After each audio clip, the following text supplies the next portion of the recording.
Hello guys, welcome back to my channel. आज का मेरा टॉपिक है क्वाड्रिलेटरल। क्वाड्रिलेटरल की डेफिनेशन क्या है? Any closed polygon with 4 sides, 4 angles and 4 vertices are called quadrilateral. कोई भी पॉलीगन, क्लोज पॉलीगन जिसकी 4 साइड हों, 4 एंगल हों, 4 वर्टिसेस हों, उसको हम क्या बोलेंगे? क्वाड्रिलेटरल। वो आपकी रेगुलर फॉर्म में भी हो सकती है और इरेगुलर फॉर्म में भी। इसके एग्जांपल जैसे हमने पढ़ा है रेक्टेंगल, इसमें क्या है? 4 साइड है, क्लोज्ड पॉलीगन है, 4 साइड है, 4 ही आपके क्या हैं? एंगल हैं एंड 4 वर्टिसेस। तो दिस इज ये क्या आपका एक क्वाड्रिलेटरल। फॉर नेक्स्ट एग्जांपल आपका स्क्वायर, इसकी भी क्या है? आपकी 4 साइड हैं, आपकी 4 एंगल हैं, 4 वर्टिसेस हैं, तो ये क्या हो गया आपका एक क्वाड्रिलेटरल। जैसे आपका एक एग्जांपल हो सकता है पैरेललोग्राम, या फिर नेक्स्ट हो सकता है आपका रोम्बस, या फिर आपका हो सकता है ट्रेपीजियम।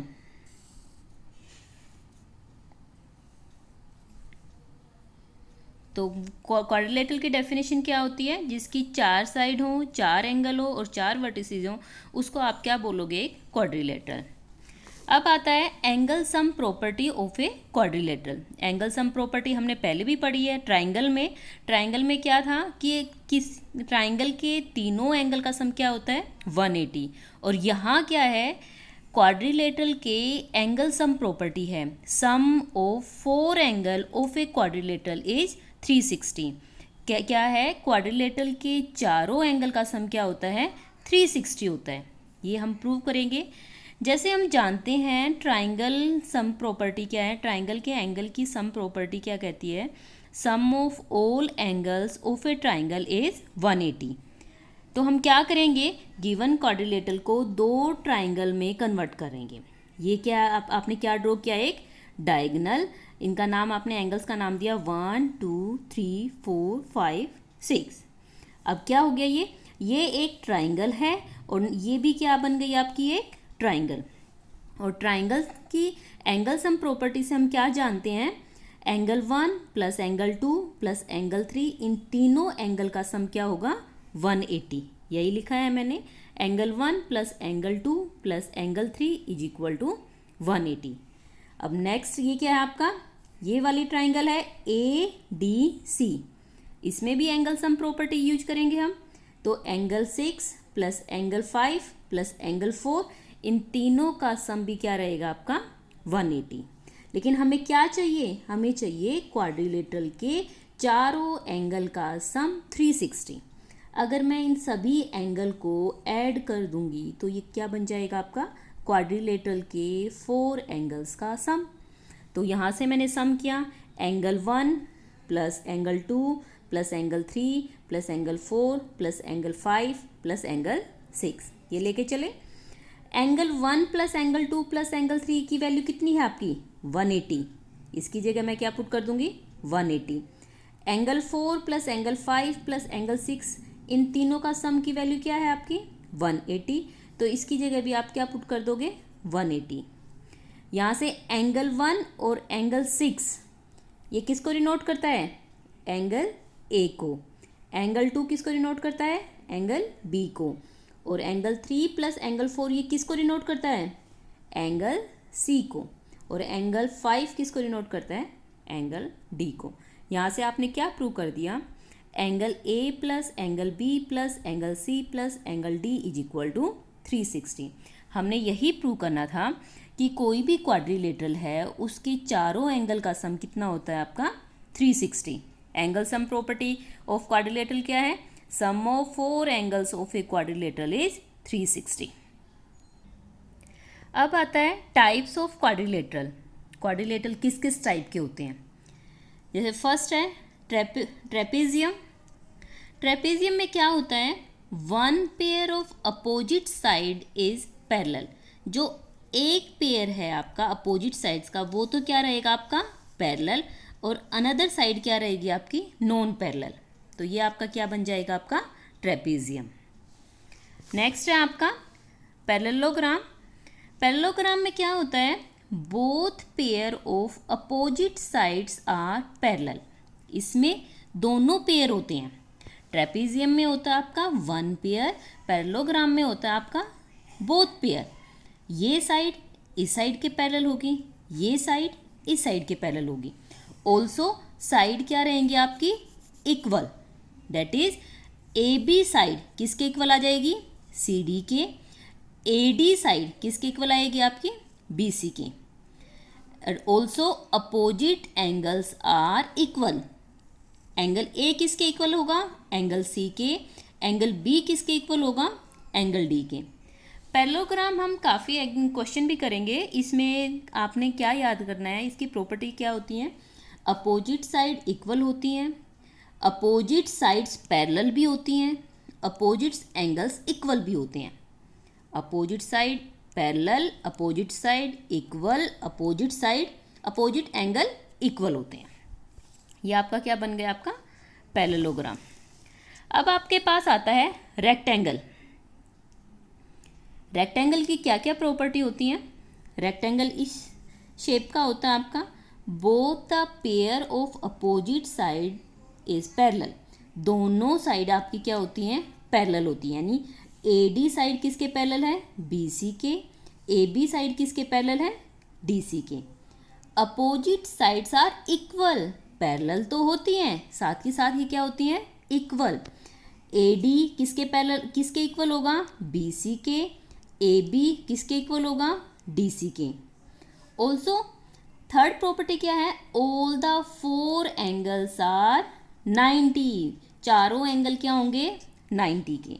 अब एक क्वेश्चन अराइज होता है यहाँ पे, तो रेक्टेंगल और पैरेललोग्राम में क्या डिफरेंस है, क्योंकि पैरेललोग्राम में भी अपोजिट साइड पैरेलल होती हैं, रेक्टेंगल में भी पैरेलल होती हैं।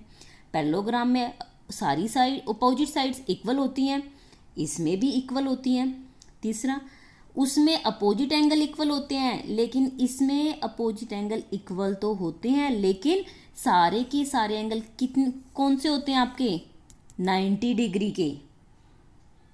तो जो रेक्टेंगल है वो पैरेललोग्राम हो सकता है, बट हर पैरेललोग्राम आपका रेक्टेंगल हो जरूरी नहीं। तो कोई भी पैरेललोग्राम है वो रेक्टेंगल कब बनेगा, जब उसके एंगल कितने एंगल की कितनी डिग्री के हो जाएं आपके, 90 डिग्री के। Difference between parallelogram and rectangle, in rectangle all angles are 90 degree, but in parallelogram angles are क्या होते हैं, equal. If they become 90 degree then parallelogram become rectangle. सिर्फ यही डिफरेंस होता है पैरेललोग्राम और रेक्टेंगल में। अगर पैरेललोग्राम के एंगल 90 डिग्री के हो जाते हैं तो वो क्या बन जाता है आपका, रेक्टेंगल। तो every rectangle is a parallelogram, but every parallelogram is not a rectangle. Next क्या है आपका, स्क्वायर। स्क्वायर क्या है, फोर साइड्स आर इक्वल। सारी की सारी, अब की बार सारी साइड किसके इक्वल होंगी, A B, B C, D C, A D, all are equal. Second property क्या है, opposite sides are parallel. Opposite side parallel होती हैं, यानी ए बी डी सी के parallel, B C A D के parallel. All the four angles are 90 degree, और उस सारे के सारे एंगल क्या होते हैं आपके, 90 डिग्री के। अब क्वेश्चन यहाँ आता है, स्क्वायर और रेक्टेंगल में डिफरेंस क्या है। स्क्वायर और रेक्टेंगल में डिफरेंस सिर्फ यही है, स्क्वायर में हम क्या कहते हैं कि हमारा अपोजिट साइड्स क्या होती हैं, पैरेलल। रेक्टेंगल में भी पैरेलल होती हैं और स्क्वायर में भी पैरेलल होती हैं। रेक्टेंगल में मैं क्या कहती हूँ, अपोजिट साइड इक्वल होती हैं। स्क्वायर में तो सारी साइड इक्वल होती हैं। रेक्टेंगल में सारे एंगल 90 के होते हैं, स्क्वायर में भी सारे एंगल 90 के होते हैं। तो हर यहाँ पर हमने देखा, हर स्क्वायर रेक्टेंगल बन सकता है, बट को रेक्टेंगल स्क्वायर बने ये जरूरी नहीं है। नेक्स्ट है आपका रोम्बस। रोम्बस की शेप ऐसे होती है आपकी। इसकी प्रॉपर्टीज क्या है, all four sides are equal. चारों साइड आपकी क्या होती हैं, equal. Opposite sides are parallel, यानी ये वाली साइड इसके पैरेलल, ये वाली साइड इसके parallel. Opposite angles are equal, angle A angle C के इक्वल होगा, एंगल बी एंगल डी के इक्वल होगा। इसमें एक प्रॉपर्टी और ऐड होती है, diagonal intersect each other at the centre and at 90 degree. Rhombus के डायगोनल इंटरसेक्ट करते हैं सेंटर पर, और सेंटर पर वो इंटरसेक्ट करते हैं 90 डिग्री के एंगल पर। ये सारे एंगल कितने के हैं आपके? 90, ये भी 90, ये भी 90 और ये भी 90। अब यहाँ से देखो, all side are equal, square में भी सारी साइड इक्वल होती हैं, रोम्बस में भी सारी साइड इक्वल होती हैं। Opposite sides are parallel, square में भी अपोजिट साइड पैरेलल होती हैं, रोम्बस में भी अपोजिट साइड पैरेलल होती हैं। डिफरेंस क्या है? स्क्वायर में रेक्टेंगल के, स्क्वायर में एंगल क्या होते हैं आपके? 90 डिग्री के, लेकिन इसमें क्या होते हैं? अपोजिट एंगल इक्वल होते हैं। सिर्फ डिफरेंस ये है, इन स्क्वायर एंगल्स आपके 90 डिग्री के होते हैं, लेकिन रोम्बस में क्या होता है? अपोजिट एंगल्स इक्वल होते हैं। नेक्स्ट क्वाड्रिलेटरल है आपका काइट। काइट इस फॉर्म का होता है, two pair of adjacent sides are equal. Adjacent side होती है साथ वाली साइड जो होती है, यानी ए डी की एडजेसेंट साइड ए बी, या फिर ए डी की एडजेसेंट साइड क्या हो जाएगी? डी सी।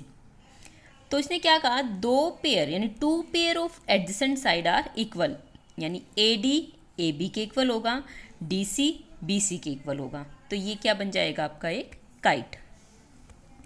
अब थ्योरम्स आती हैं। A diagonal of a parallelogram divides it into two congruent triangle. क्या कहता है? जो पैरेललोग्राम होता है, पैरेललोग्राम का डायगोनल उसको दो कॉन्ग्रुएंट ट्राइंगल में डिवाइड करता है, यानी ये वाला ट्राइंगल इस वाले ट्राइंगल के कॉन्ग्रुएंट होगा।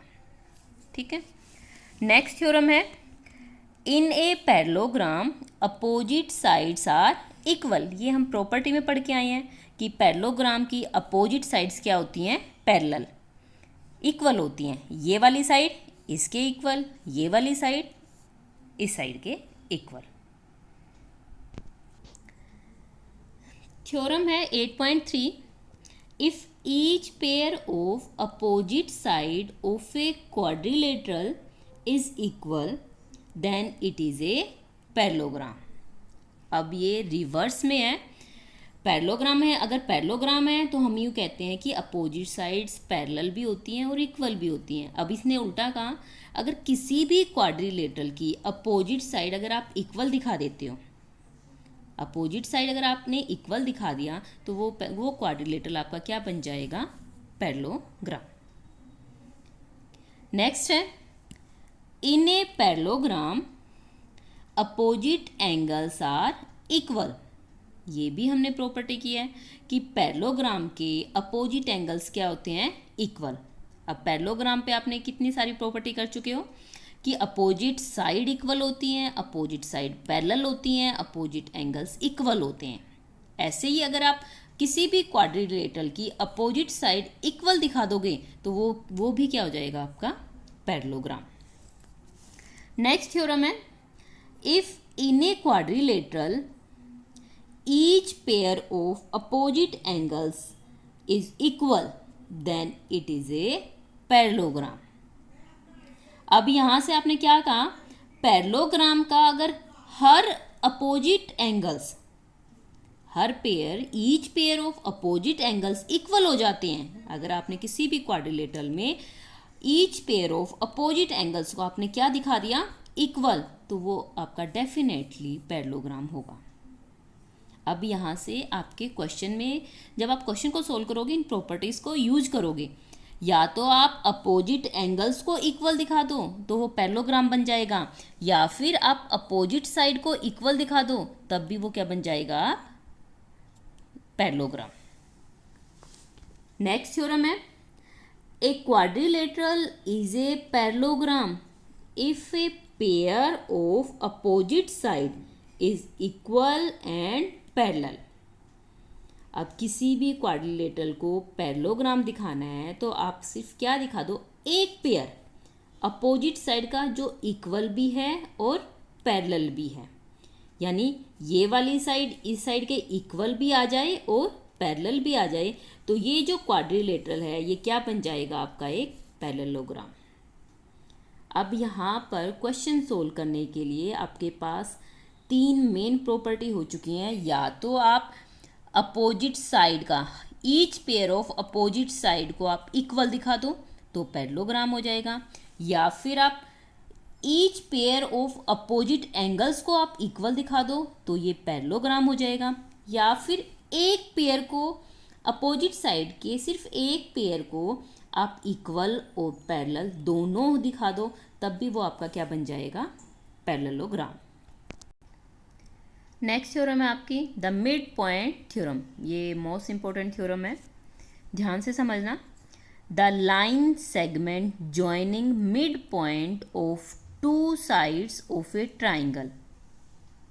The line segment joining midpoint of two sides of a triangle is parallel to the third side of the triangle and is half of it। इसने क्या कहा है, line segment joining the midpoint of two side of a triangle। Triangle की दो sides का आपने mid point लेना है, उसको ज्वाइन करती हुई जो ये लाइन सेगमेंट है ये पैरेलल होगी थर्ड साइड, ट्राइंगल की थर्ड साइड के पैरेलल होगी।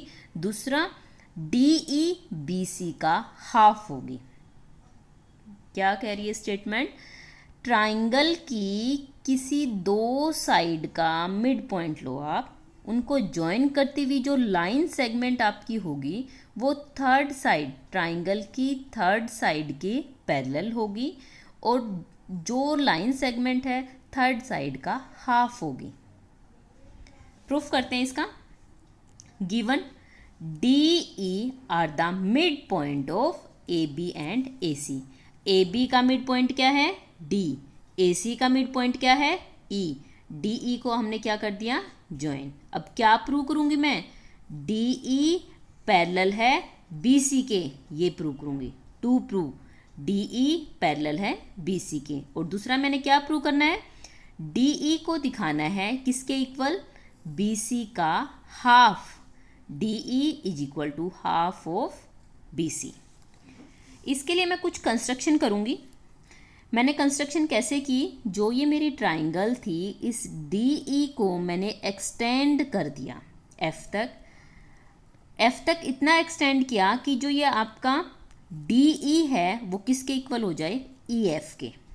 तो extend DE to F such that DE किसके इक्वल आ जाए, EF के। यहाँ से C और F को आपने क्या कर देना है, ज्वाइन कर देना है। अब मैं यहाँ से क्या करूँगी, ये वाली ट्राइंगल लूँगी और ये वाली ट्राइंगल लूँगी, इन दोनों में कॉन्ग्रुएंसी दिखाऊंगी। ये देखो, ये E क्या है आपका, AC का मिड पॉइंट है, तो AE किसके इक्वल होगा, EC के इक्वल। दूसरा आपने कंस्ट्रक्शन इस तरीके से की है कि DE किसके इक्वल है, EF के इक्वल। तीसरा एंगल 1 और एंगल 2 क्या है, ये वर्टिकल अपोजिट एंगल।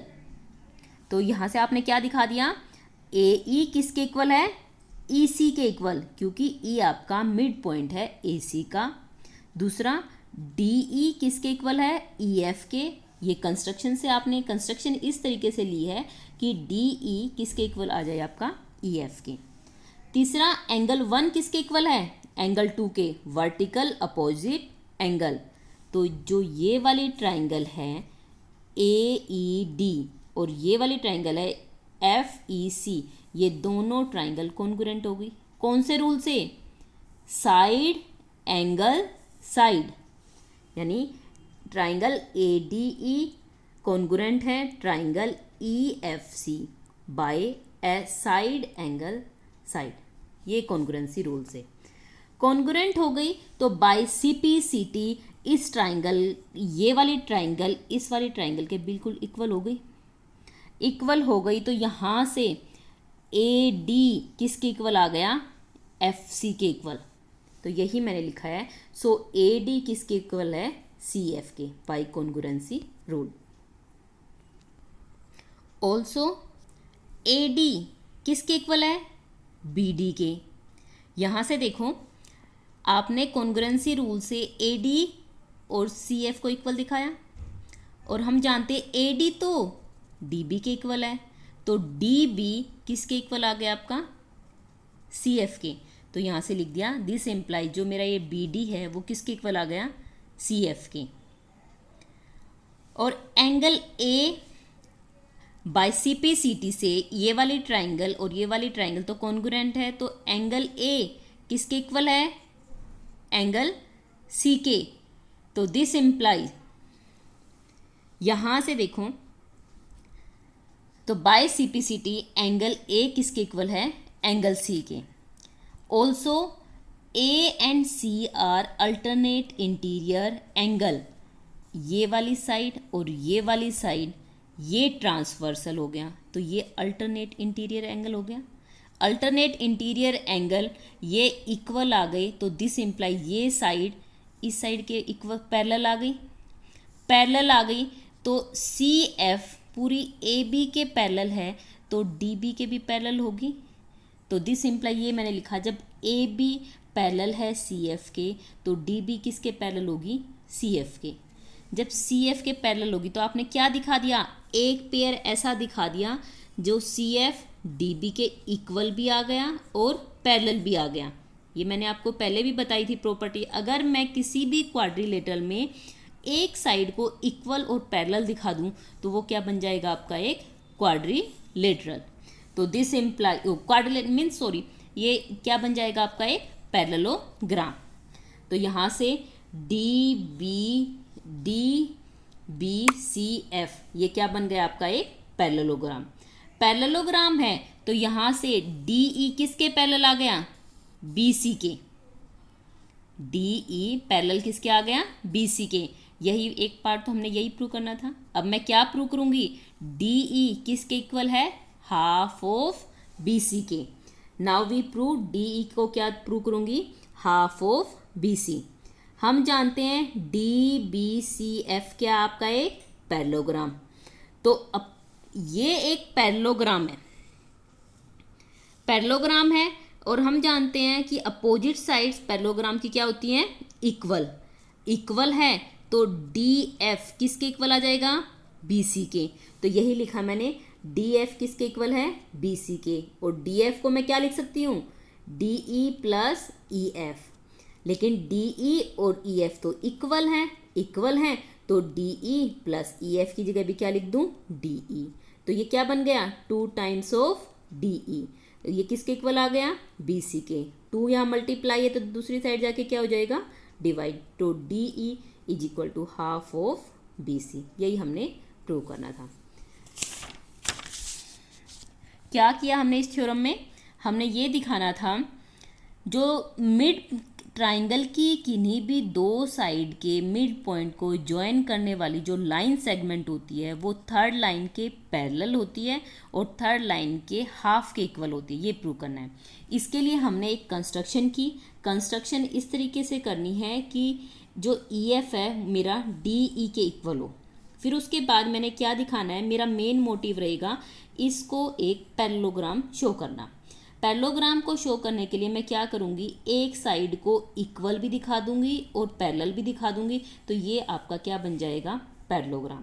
तो मैंने ये 2 ट्राइंगल ली, दोनों ट्राइंगल में कॉन्ग्रुएंसी दिखाया मैंने। ये वाली साइड इस साइड के इक्वल है क्योंकि ई मिड पॉइंट है, ये वाली साइड ई एफ के इक्वल है क्योंकि हमने कंस्ट्रक्शन ऐसे तरीके से कर रखी है। एंगल 1 एंगल 2 के इक्वल है। तो साइड एंगल साइड प्रॉपर्टी से ये वाली triangle E F C triangle के कॉन्ग्रुएंट हो गई। कॉन्ग्रुएंट हो गई तो ए डी किसके इक्वल आ गया, सी एफ के इक्वल आ गया यहाँ से। लेकिन यहाँ से और एंगल ए किसके इक्वल आ गया, एंगल सी के इक्वल। ये क्या है आपके अल्टरनेट इंटीरियर एंगल। तो दिस इम्प्लाइज ये वाली साइड और ये वाली साइड पैरेलल हो गई, ये पैरेलल हो गई तो डी बी के भी पैरेलल आ गई। ये साइड इस साइड के इक्वल है और ये साइड बी डी के इक्वल है, तो एफ सी बी डी के इक्वल आ गई। तो ये वाली साइड इसके पैरेलल भी और इक्वल भी, तो ये पूरा आपका एक पैरेललोग्राम बन गया। पैरेललोग्राम बन गया तो दिस इम्प्लाइज, पैरेललोग्राम में तो अपोजिट साइड्स पैरेलल होती हैं, तो this implies D F B C के पैरेलल आ गया, बी सी के पैरेलल आ गया तो डी ई भी तो पैरेलल हो जाएगा। अब मेरा काम क्या है, डी ई को हाफ ऑफ बी सी दिखाना। अब ये देखो पैरेलल अपोजिट साइड्स इक्वल भी होती है पैरेललोग्राम में, तो डी एफ को लिख सकती हूँ बी सी के इक्वल, डी एफ को लिख दो फिर D E plus E F. D E और ई एफ तो इक्वल हैं, तो ई एफ की जगह डी ई लिख दो, तो 2 times of D E equal आ गया बी सी के, and hence D E half of B C. Very simple, thank you. इसी पे जो हमने की मिड पॉइंट थ्योरम, इसी पे बेस्ड 2 रिजल्ट्स और हैं। क्या है, the line segment joining the mid point of 2 side of a triangle is parallel to 3rd side. अभी अभी हमने प्रूव किया है, ट्राइंगल है ये, the line segment joining the mid point of 2 side, ये 2 साइड हैं, इनका ये मिड पॉइंट लिया, ये 3rd ये लाइन सेगमेंट बनाई हमने। तो हमने क्या प्रूव करना है, जो ये लाइन सेगमेंट है 3rd side of a triangle के पैरेलल होती है, यानी ये वाली लाइन सेगमेंट इस साइड के पैरेलल दिखानी है। अभी अभी हमने मिड पॉइंट थ्योरम में रिजल्ट प्रूव किया है। नेक्स्ट है, the line drawn through the mid point of 1 side of a triangle and parallel to the other side bisect the 3rd side. ये भी सेम मिड पॉइंट थ्योरम के according है। क्या है, the line drawn through the mid point of 1 side, इस side का मैंने एक मिड पॉइंट लिया, इससे मैंने एक लाइन ड्रॉ की, और दूसरा क्या कहा, ये लाइन इस